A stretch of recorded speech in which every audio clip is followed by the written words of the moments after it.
The night was quiet, the kind of quiet that presses in on you when you're alone in a big house. Rain tapped gently against the windows, and the faint hum of the refrigerator downstairs was the only other sound. I'd gone to bed early, but sleep wouldn't come. My husband David was away again, another business trip, another empty side of the bed. At 38, I'd grown used to it. Our life in this quiet Minnesota suburb looked perfect from the outside. Nice house, good jobs, his son from his first marriage living with us while he finished community college. But inside, things had cooled off years ago. We were more like polite roommates than husband and wife. I got up for a glass of water, padding barefoot down the hallway in my oversized sleep shirt. As I passed Ethan's door, it was cracked open just a bit. I heard a low sound, not quite a groan, more like a heavy breath. Worry hit me first. Was he sick? Hurt?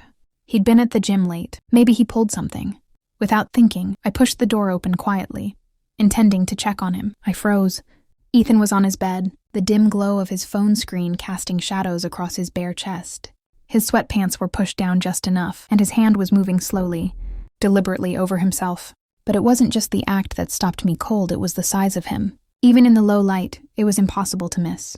Thick, long, straining against his grip in a way that looked almost uncomfortable. I'd been with a few men before David, but nothing like this. Nothing even close. I should have backed out immediately, closed the door without a sound, and pretended I'd seen nothing. But my feet wouldn't move. My heart started pounding so hard I could hear it in my ears. A flush crept up my neck, hot and shameful. Then his eyes opened. He saw me standing there, framed in the doorway like an idiot. I expected panic, embarrassment, something human. Instead, he paused for half a second, then gave a slow, knowing half-smile. He didn't stop. If anything, his movements became more deliberate, like he was putting on a show just for me. I finally forced myself to step back, pulling the door shut with trembling fingers. My mouth was dry. I hurried to the kitchen, poured that glass of water with shaking hands, and drank it in one go. What the hell was wrong with me? He was my stepson, 19 years old. David's son. This was insane, but the image wouldn't leave my head. The way it looked in his hand. Too big for one hand, really. The veins standing out. The confidence in his eyes when he realized I was watching. I went back to bed, but sleep was impossible now. Every time I closed my eyes, I saw it again. And worse, I felt a low ache between my legs that hadn't been there in years. Not with David.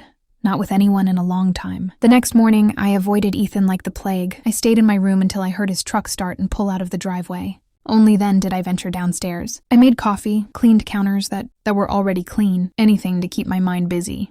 But he came back earlier than I expected. I was at the sink rinsing a mug when I heard the front door. Footsteps. Then he was in the kitchen doorway. Gym bag slung over his shoulder, hair damp with sweat. He wore a tight gray t-shirt that clung to his chest and arms. At 62, he filled the space without trying. "Morning, Sarah," he said, voice casual like nothing had happened. I kept my eyes on the sink. "Morning." He dropped his bag and went to the fridge, pulling out a bottle of water. I could feel him looking at me. The silence stretched until it felt thick. "You okay?" he asked finally. There was a hint of amusement in his tone. "Fine," I said too quickly. "Just tired." He took a long drink, then leaned against the counter beside me close enough that I caught the clean scent of his sweat and deodorant. "You left pretty fast last night." My stomach dropped. I turned off the faucet harder than necessary. "I thought you were asleep." "I didn't mean to, I'm sorry. Let's just forget it." He let out a soft laugh. "Forget it? Kind of hard when you stood there for a full minute." Heat flooded my face. I was shocked, that's all. "Shocked," he repeated, like he was tasting the word. "You didn't look shocked. You looked interested." I spun to face him, ready to snap, but the words died when I met his eyes. Blue, direct, completely unafraid. He wasn't embarrassed. He was enjoying this. "Ethan, stop. That's not— we can't talk about this." "Why not?" He stepped closer. Not touching, but close enough that I had to tilt my head up.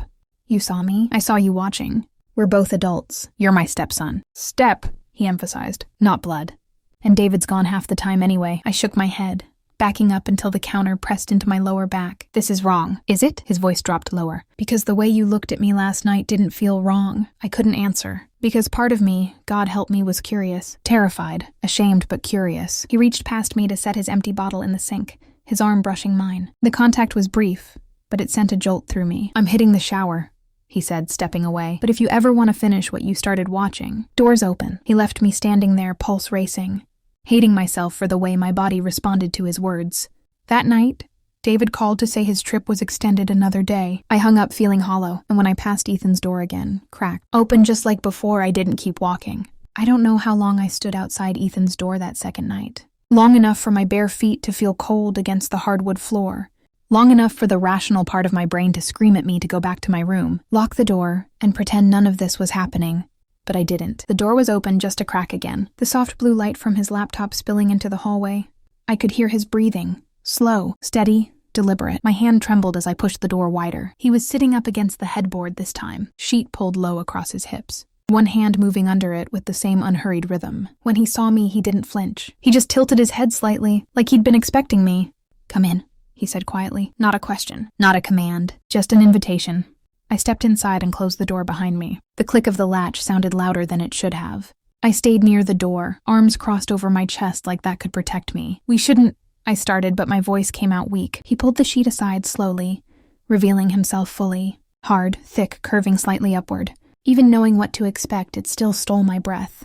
He wrapped his hand around the base, stroking once, twice, eyes never leaving mine. "You've been thinking about it all day," he said. "Haven't you?" I didn't answer. I couldn't lie, not when my body was already responding. Heat pooling low in my stomach. He shifted over, making space on the bed. "Sit." I don't remember deciding to move.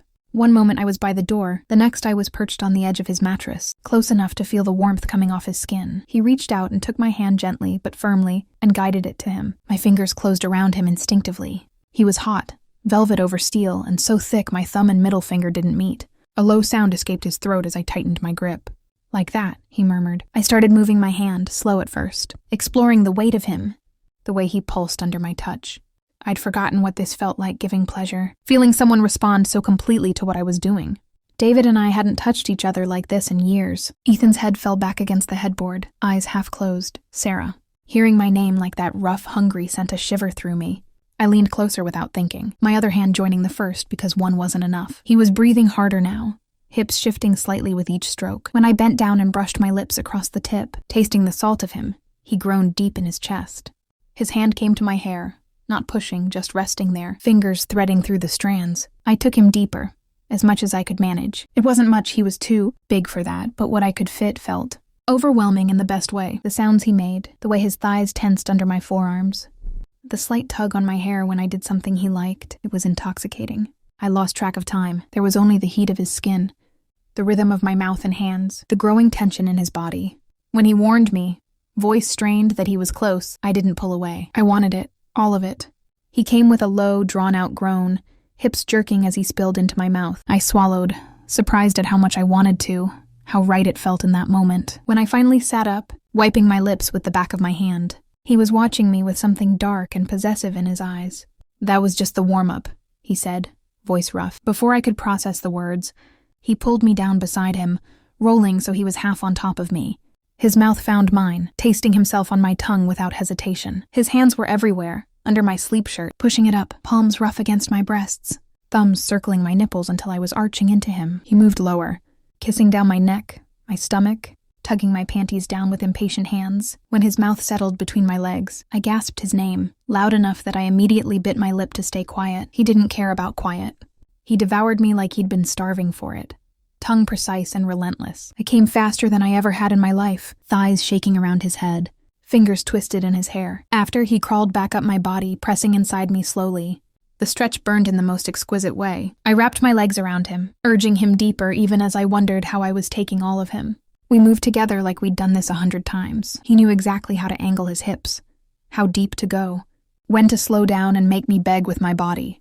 When I came again, it was with his name muffled against his shoulder, nails digging into his back. He followed soon after, buried deep, breathing hard against my neck. We stayed like that for a long time, tangled and sweaty. Reality started creeping in slowly. The sound of the rain had stopped, the house too quiet around us. I pulled away first, sitting up and pulling my shirt down with shaking hands. "This can't happen again," I whispered. He laughed softly, tracing a finger down my spine. "You keep saying that." I left his room before he could say more, slipping back to my own bed where David's side remained cold and empty.